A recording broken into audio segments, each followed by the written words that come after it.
The First Cataract, 27 BC. My queen! This changes nothing. In 21 BC, Augustus Caesar agreed to every single demand of the woman who had just buried his face in the ground.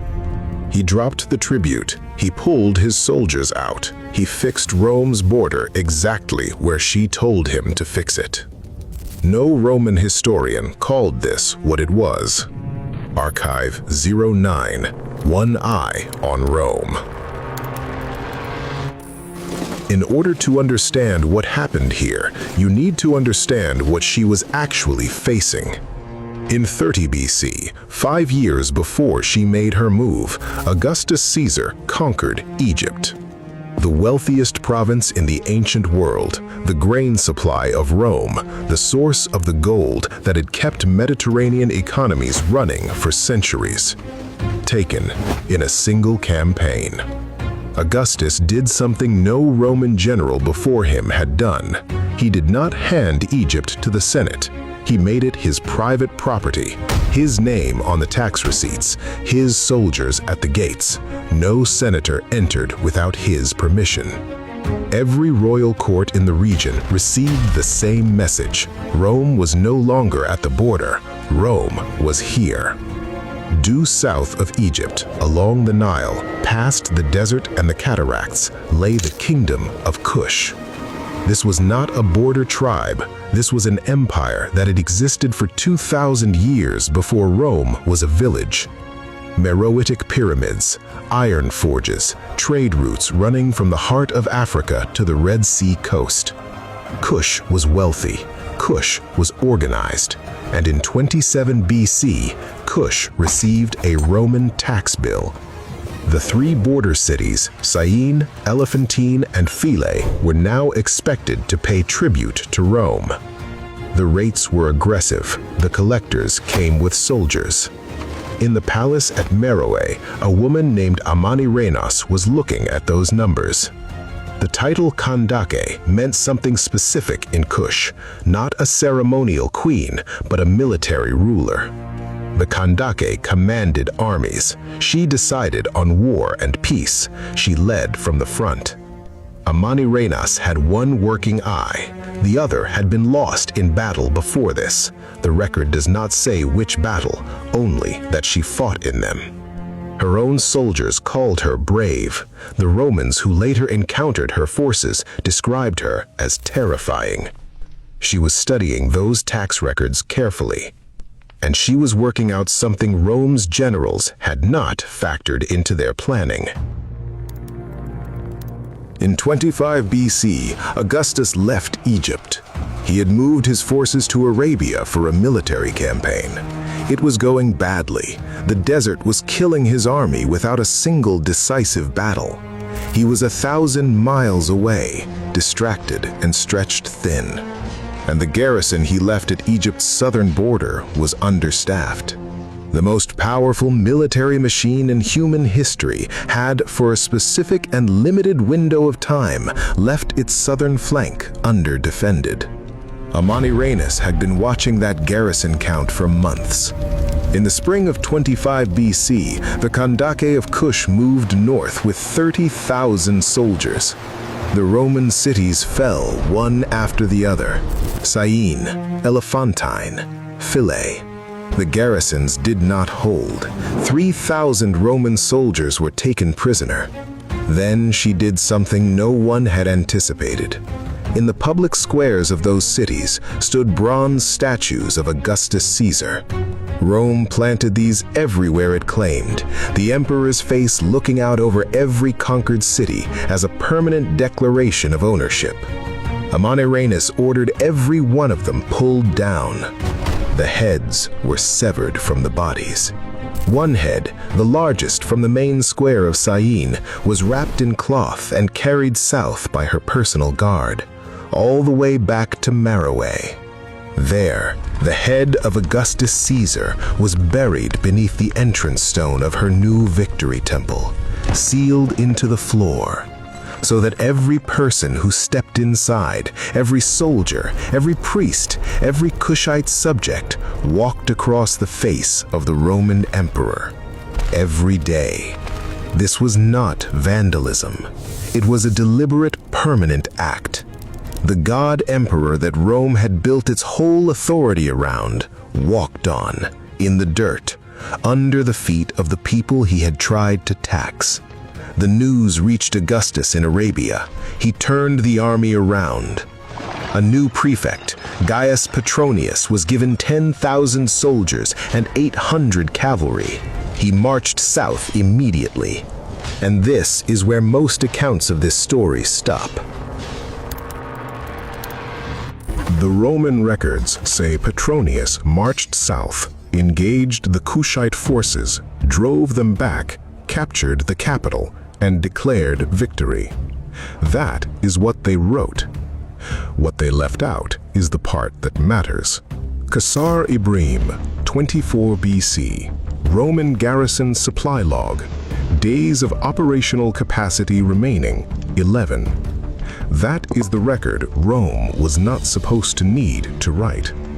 Petronius had the superior force, better weapons, better engineering, better supply logistics.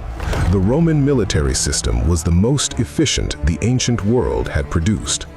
It also ran on supply lines, and supply lines break when they get too long. The Kushite forces did not meet Petronius in the open.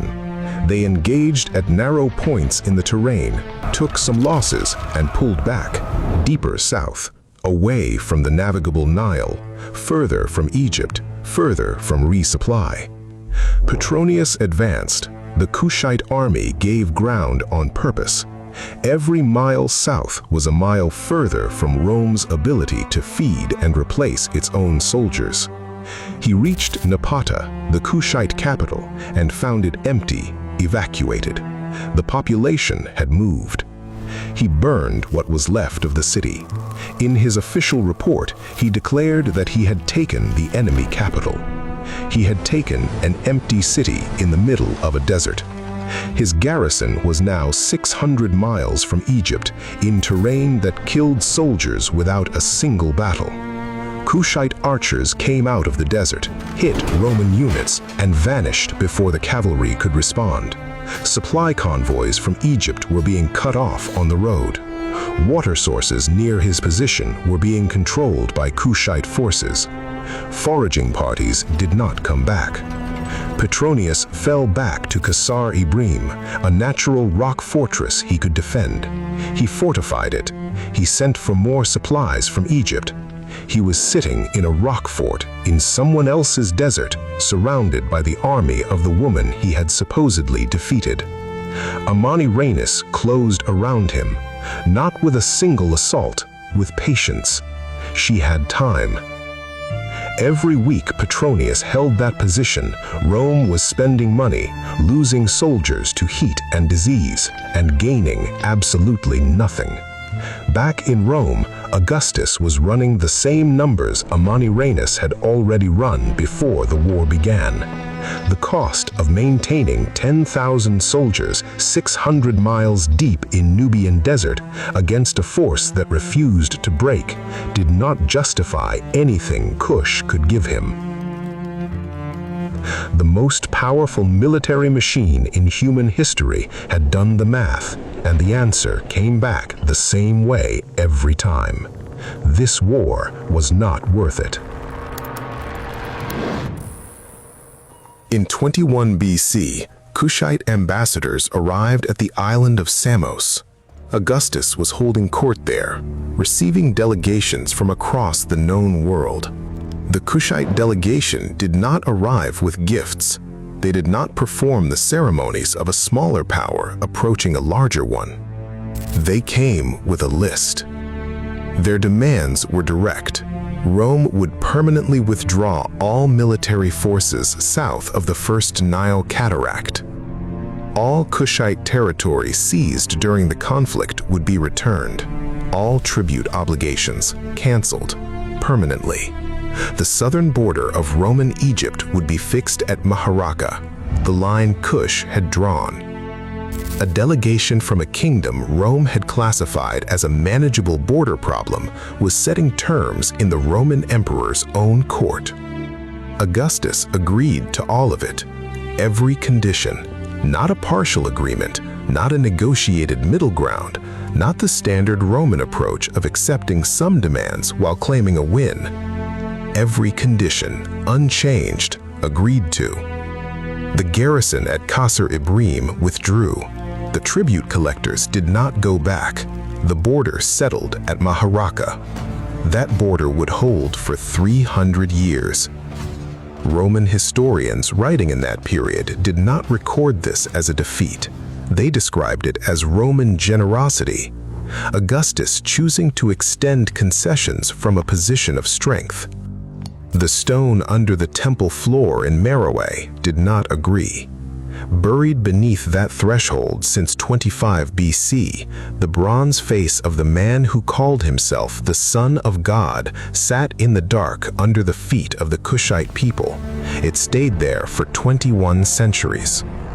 In 1910, British archaeologist John Garstang was excavating under the entrance of a Meroitic temple. He found the head, bronze, Roman craftsmanship, imperial features. The face of Augustus, 2,000 years under that doorstep. Every Kushite who had walked into that temple for 2,100 years had stepped on it, without a sign, without an explanation. The stone simply remembered. Amanirenas drops out of the historical record around 10 BC. The Roman accounts give her fewer than 2 sentences. Strabo mentions some queen of the Ethiopians. Cassius Dio gives her slightly more, then moves on. Both records spend more words on the Roman response than on the woman who forced it. That is not an accident. Roman historiography did not preserve defeats. It especially did not preserve the record of an African woman who outmaneuvered Rome's military, buried the emperor's face under her doorstep, and dictated peace terms to Augustus in his own court. That story did not fit the narrative Rome was building about itself, so they left her out. They kept the parts that made them look strong and removed the parts that made her look stronger. But the borders she negotiated at Samos held for 300 years. The trade routes she protected kept running, and the bronze head of the emperor who tried to tax her spent the better part of 2,000 years under the feet of her people. She did not win because Rome was weak.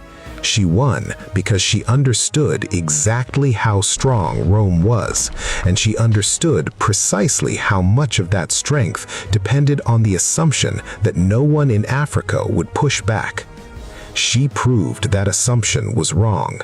With 30,000 soldiers, with a buried bronze head, with 3 years of patience in the desert, and with a delegation on Samos that walked away with everything. Archive 09, One Eye on Rome. The record is confirmed. This is Primal Vellum. We document what others dismiss. Follow the archive. Some things were buried, but nothing is ever forgotten. It is only misfiled. Primal Vellum, where myth becomes memory.